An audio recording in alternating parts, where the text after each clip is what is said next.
Hi there, adventurers. Ready to uncover one of Cornwall's most spectacular hidden gems?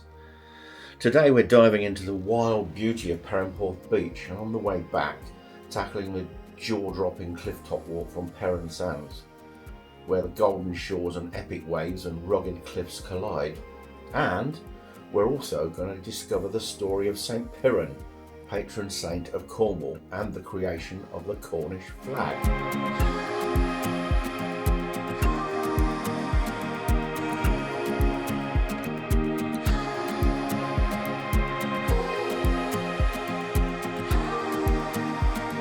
In the late 1800s, Perranporth was subject to significant change. The closure of local mines led to unemployment, and the village landscape was left with vast mounds of mine waste. In the absence of a town council, several parishes and trusts supported the miners by employing them to improve the roads and coastal access. In 1910, the public supported a scheme to build a seawall, so work began on that. Most of the work carried out to plan the remodelling of the town and gardens was carried out by public donations. In 1927, the first public toilets were built, and in 1937, permission was given to build a car park on the front, and ever since it's provided the town with an income to help in the upkeep of the town. First up, Perranporth Beach. 3 miles of pristine sand, voted one of the UK's best beaches. Whether you're here to surf the Atlantic waves, explore tidal pools, or just soak up the vibe at the iconic Watering Hole Beach Bar, this spot is a must visit. Visit at low tide to discover secret caves and ancient rock formations, and yes, your pup will love it here. Perranporth is dog friendly all year round.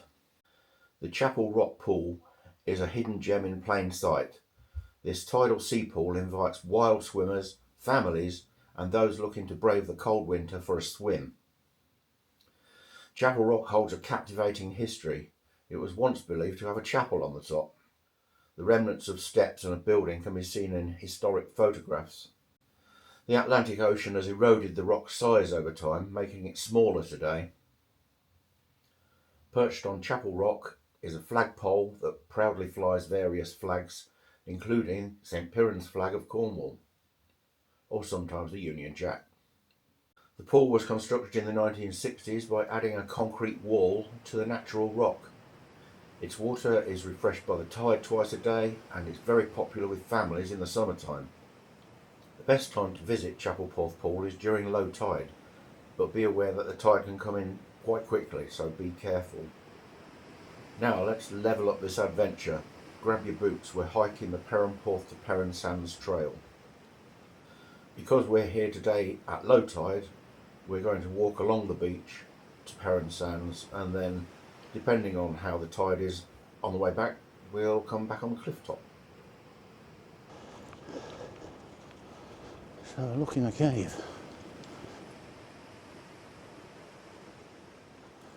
It looks like it's a front door and a back door, or side door.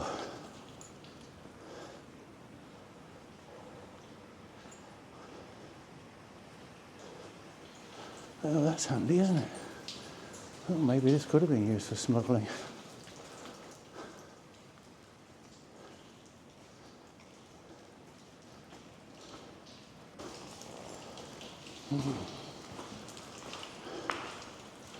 Just back a little way. All the colours in the rocks. Copper.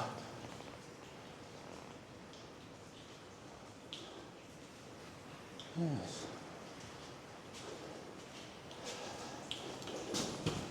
Well, I think you could have got a few barrels of whiskey in here. And a dog. And it's even got a side door. So that's good. It's a bit wet in here though. And when you come to Perranporth, make sure to bring your camera with you. You'll probably spot seabirds diving, maybe even dolphins offshore, and nearer to Perran Sands, the ruins of St. Piran's Oratory, a slice of Cornwall's ancient history.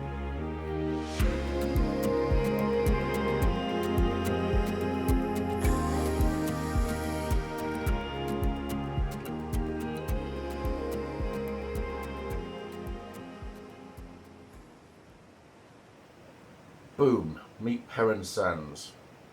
This untouched desert-like landscape is where the dunes meet the sea. Legend says St. Piran himself, Cornwall's patron saint, landed here, and after seeing this you'll understand why.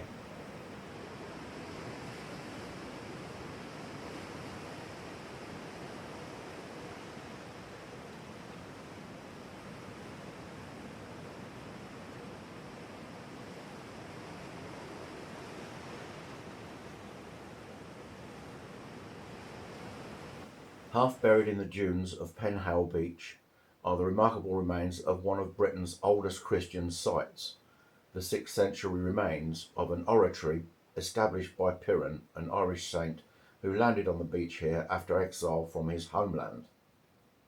The saint's oratory, or chapel, remained in use until the 10th century, when shifting sand forced its users to abandon it in favour of a new church in a more sheltered location just inland.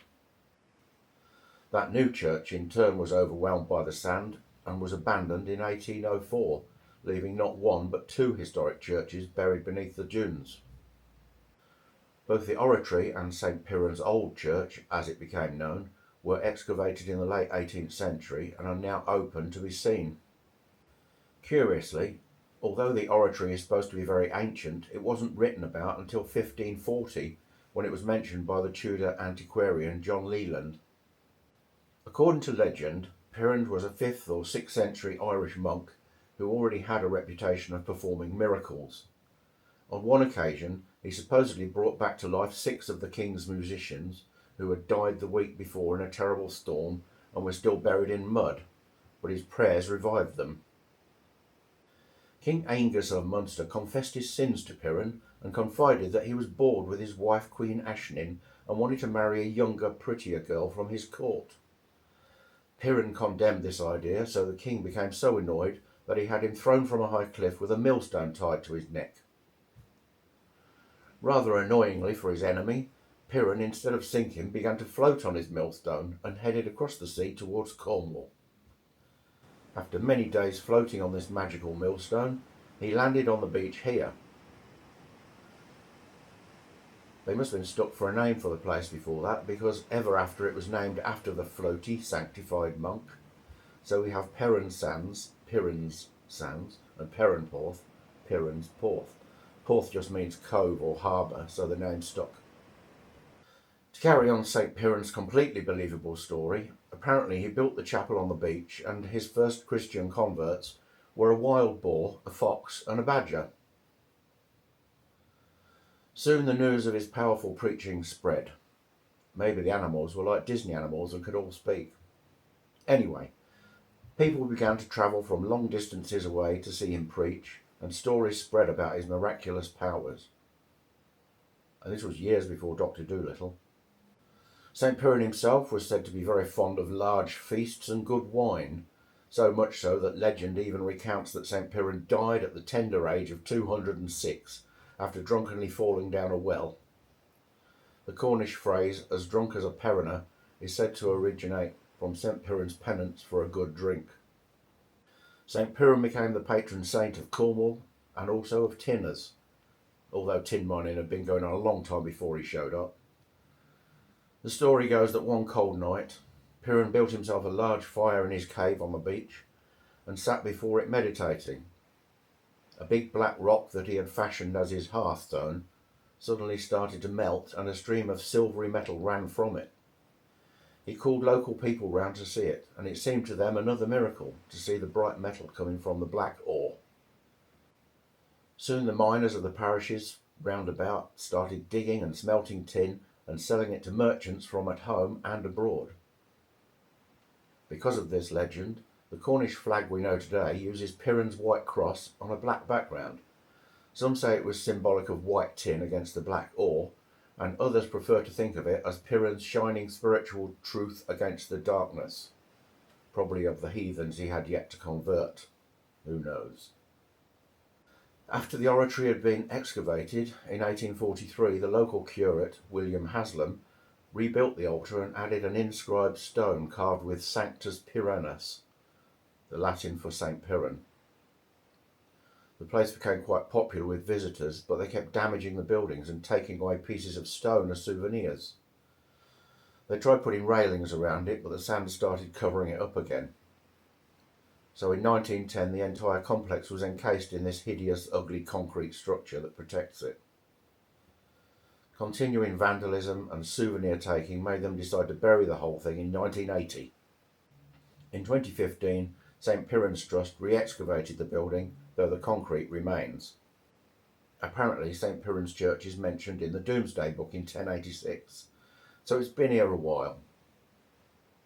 It often gets flooded inside, but people still like to visit, and on the 5th of March each year there is an annual procession for his fan base.